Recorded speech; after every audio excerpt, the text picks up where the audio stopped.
that we want to attack the messenger, Ryan Clark. Okay, let's pull up your stats. Second team All-SEC, we cannot relate. Undrafted in 2002, we cannot relate. Then you have one Pro Bowl in 2011, we cannot relate. So if you want to unlock Petty Cam, and everything that Cam Newton has ever said on this 4th and 1 show has always been backed by merit and logic, but some way, shape, form, people keep attacking Cam, the person, or why he didn't jump on the fumble. Hey, what's up, guys? So the fallout from the Cam Newton-Jason Whitlock interview has been pretty intense. A lot of people have chimed in, with the likes of Stephen A. Smith, Marcellus Wiley, Emmanuel Acho, and yesterday, ESPN co-host Ryan Clark also had some input on the matter when he tweeted out, "If someone shows you love, has you on their show twice a week at least, you don't bring his known enemy on your show and allow your guests to talk shit about that person. That's not G at all. Loyalty is at a minimum these days."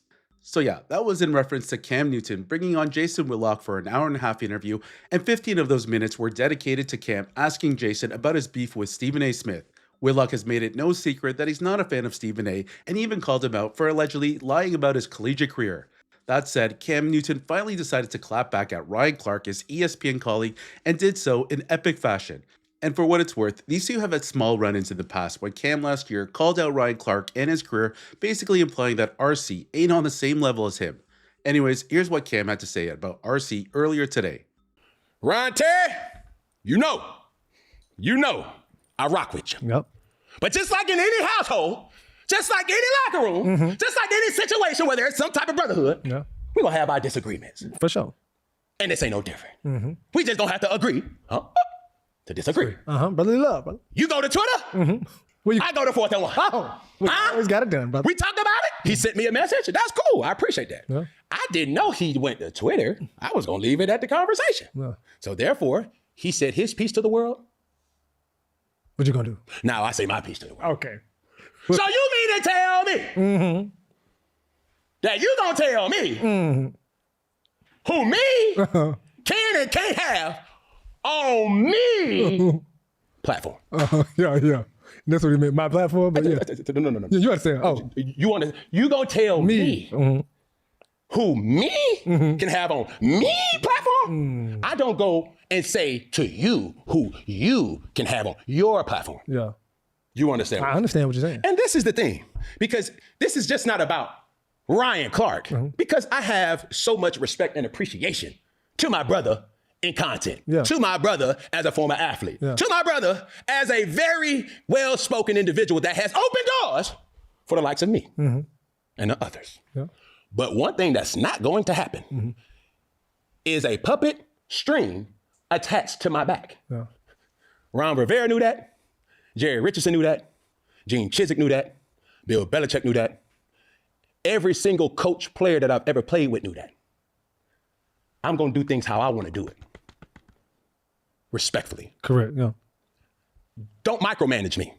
Don't tell me what I can and can't do if this is the bylaws of the game that we're playing. In this world of content, there's no such thing as loyalty. Elaborate. Loyalty, well, did you keep that same energy when Stephen A. Smith went on 7 p.m. in Brooklyn and Stephen A. had some strong opinions about LeBron James, given Carmelo Anthony and LeBron James' relationship? Did you say that then? Did you keep that same energy in regards to other individuals as if to say, Ryan Clark ain't never said nothing questionable about Cam Newton. Ryan Clark or Stephen A. Smith ain't never said anything about Cam Newton. Shannon Sharp, a person who I'm very fond of, ain't never said nothing negative or questionable about Cam. Matter of fact, let's go even deeper. Deion Sanders, a person that ain't never said nothing questionable about me. Whether I wanted to agree with it or not, it was something that needed to be said, and it was said. Did it have me in my feelings? I don't really have feelings when people have to do their job and they cover sports and they give their opinion and insight to said sport. And I think that's a new outlook you have now, because obviously even when things were said as a player, yeah, I think it did hit you in a way of like, dang, why would you say that? But hold on. I said those 4 individuals. Okay. Stephen A. Smith. Yep. Shannon Sharp, Deion Sanders, and Ryan Clark. Because those are the people who I listen to, who I respect. Yeah. African-American brothers in this media space, once upon a time, and they all had something negative to say about Cam. But what did Cam do? I didn't run a Twitter. I understand that. That comes with it. So you mean to tell me, hold on, Peggy, because this is the plot twist, the nipple twister, the knee slapper, the jaw jerker.